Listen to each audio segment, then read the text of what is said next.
IPL 2025 21তম মহামোকাবিলা Kolkata night Riders বনাম এবং Lucknow super জায়ান্টসের মধ্যে হবে। এটি অত্যন্ত গুরুত্বপূর্ণ ম্যাচ হতে চলেছে। কলকাতা নাইট রাইডার্সের অধিনায়ক আজিঙ্কা রাহানে সানরাইজার্স হায়দ্রাবাদকে হারানোর পরে কিন্তু এবার লখনৌকে বধ করতে প্রস্তুত এবং এই জয়ের পরেও কিন্তু তিনি বেশ রেগে রয়েছেন। এই কারণেই পুরো 11-এ কিছু পরিবর্তন হতে পারে। একটি ভয়ঙ্কর প্লেইং 11 ঘোষণা করেছেন। হ্যাঁ, আজকের আমরা এই ভিডিওতে কলকাতা নাইট রাইডার্সের সম্পূর্ণ প্লেইং 11 নিয়ে আলোচনা করব। তবে তার আগে তুমি ভিডিওতে করে দাও একটা লাইক, চ্যানেলটাকে করে দাও সাবস্ক্রাইব, আর কমেন্টে লেখো আমি KKR। তো চলো ভিডিওতে যাওয়া যাক।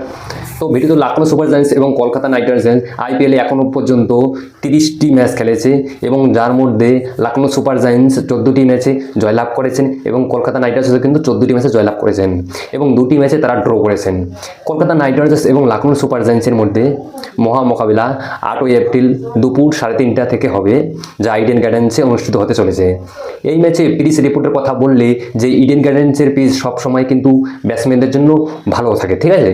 তার ফলে যে ব্যাটসম্যানরা ভালো রান করবে এটা নিশ্চিত এবং T20 ফরম্যাটে ম্যাচগুলি এখানে অনেক বেশি রান পেয়েছে।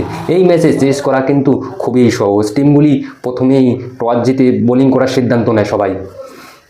এখন জানিয়ে রেখে যে অধিনায়ক আজিঙ্কা রাহানে প্লেইং 11-এ কোন কোন খেলোয়াড়দের অন্তর্ভুক্ত করেছেন। গত ম্যাচে যারা খারাপ পারফরমেন্স করেছিলেন তাদের এবার তিনি বাইরের রাস্তা দেখিয়ে দিয়েছেন। চলুন দেখে নিই কলকাতা নাইট রাইডার্সের প্লেইং 11-এ কেমন হতে পারে। তো চলো ভিডিওতে যাওয়া যাক। তো ওপেনিংয়ে আমরা একটা পরিবর্তন দেখতে পাই, সেটা হচ্ছে কুইন্টন ডিককের জায়গায় আমরা আবার দেখতে পাবো রহমানুল্লাহ গুরবাজকে। কুইন্টন ডিককে 4টা ম্যাচে সুযোগ দেওয়া হয়েছিল এবং তার মধ্যে তিনি একটা ম্যাচে দুর্দান্ত পারফরমেন্স করে দেখিয়েছিলেন এবং বাকি ম্যাচগুলিতে তিনি সম্পূর্ণভাবে ফ্লপ ছিলেন। তাই তার পরিবর্তে রহমানুল্লাহ গুরবাজকেই সুযোগ দিতে পারে KKR। এখনও পর্যন্ত গুরবাজ কিন্তু একটা ম্যাচও খেলেনি আইপিএল 2025-এ, তাই আজিঙ্কা রাহানেকে খেলিয়ে একটু বাজিয়ে নিতে চাচ্ছে যে কেমন পারফরমেন্স করে গুরবাজ। অপরদিকে আমরা দেখতে পাবো যে সুনীল নারিয়ান, তিনিও একটা ম্যাচে ভালো পারফরমেন্স করেছে, কিন্তু বাকি ম্যাচগুলিতে তিনি ওপেনিংয়ে এসে একদমই খারাপ খেলেছে। তবে তার কোনো পরিবর্তন হচ্ছে না, কারণ তিনি বোলিংয়ে ভালো পারফরমেন্স দিচ্ছেন। এরপর 3 নম্বরে দেখতে পারবো আমরা অধিনায়ক আজিঙ্কা রাহানেকে। হায়দ্রাবাদের বিরুদ্ধে দুর্দান্ত ব্যাটিং পারফরমেন্স দেখিয়েছিলেন রাহানে। তিনি এই ম্যাচে 27 বলে 38 রান করেছেন আজিঙ্কা রাহানে, যার মধ্যে ছিল একটি 4 এবং 4টি ছক্কা। তার এই পারফরমেন্স দলের জন্য ভাই অনেক গুরুত্বপূর্ণ ছিল, কারণ তিনি কঠিন পরিস্থিতিতে মনের বলবান বাড়িয়েছিলেন।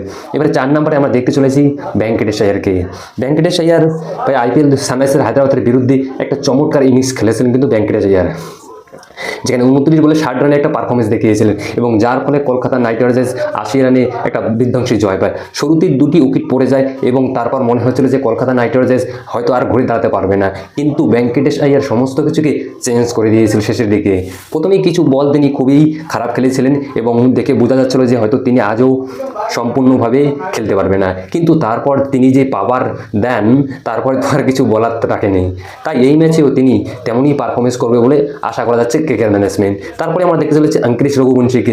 হায়দ্রাবাদের বিরুদ্ধে একটা দুর্দান্ত ইনিংস খেলার পর এবং আইপিএল 2025-এর প্রতিটা ম্যাচে তার পারফরমেন্স কিন্তু দারুণ ভালো, তাই এই ম্যাচে আমরা দেখতে চলেছি।